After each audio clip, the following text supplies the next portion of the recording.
जिस ईशा को सब लोग लगभग हो चुका मान बैठे थे, आज वही ईशा व्हीलचेयर पर जिंदा बैठी हुई दिखाई दे रही है। बाबूजी खुद अपने हाथों से उसके गले में माला पहना रहे हैं।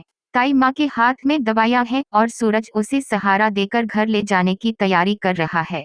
यह नज़ारा देखकर हर किसी की आंखें नम हो जाती हैं। लेकिन दोस्तों, सवाल यही है कि क्या ईशा वाकई मौत को मात देकर वापस आ गई है या फिर यह सिर्फ एक और बड़ी परीक्षा की शुरुआत है। जी हाँ दोस्तों, सीरियल पति ब्रह्मचारी के आने वाले एपिसोड में कहानी अब ऐसे मोड़ पर पहुंच चुकी है जहां उम्मीद और डर दोनों साथ साथ चल रहे हैं। डॉक्टर भले ही ईशा को खतरे से बाहर बता रहे हो, लेकिन उसकी हालत अभी भी पूरी तरह स्थिर नहीं है। ऐसे में सूरज की एक एक बार, एक एक वादा ईशा की सांसों से जुड़ चुका है।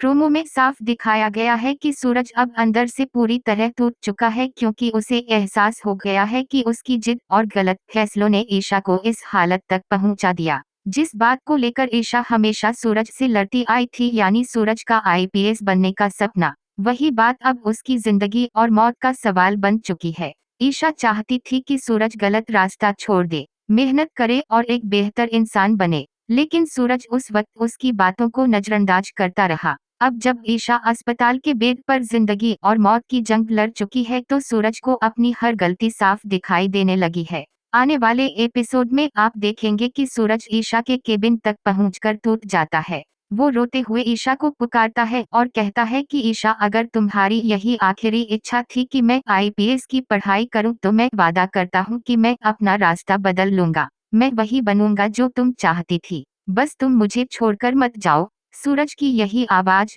यही पछतावा ईशा के लिए उम्मीद की आखिरी किरण बन सकता है। वहीं दूसरी तरफ परिवार के लोग भी डरे हुए हैं कि अगर ईशा फिर से कमजोर पड़ी तो शायद इस बार हालात संभालना मुश्किल हो जाए। ताई माँ लगातार दवाइयों को लेकर सतर्क हैं। बाबूजी भगवान से दुआ मांग रहे हैं और पूरा घर एक अनकहे डर में जी रहा है। अब आने वाले एपिसोड में सबसे बड़ा सवाल यही होगा कि क्या ईशा सच में नई जिंदगी की शुरुआत कर पाएगी, या फिर सूरज का यह वादा बहुत देर से आया है।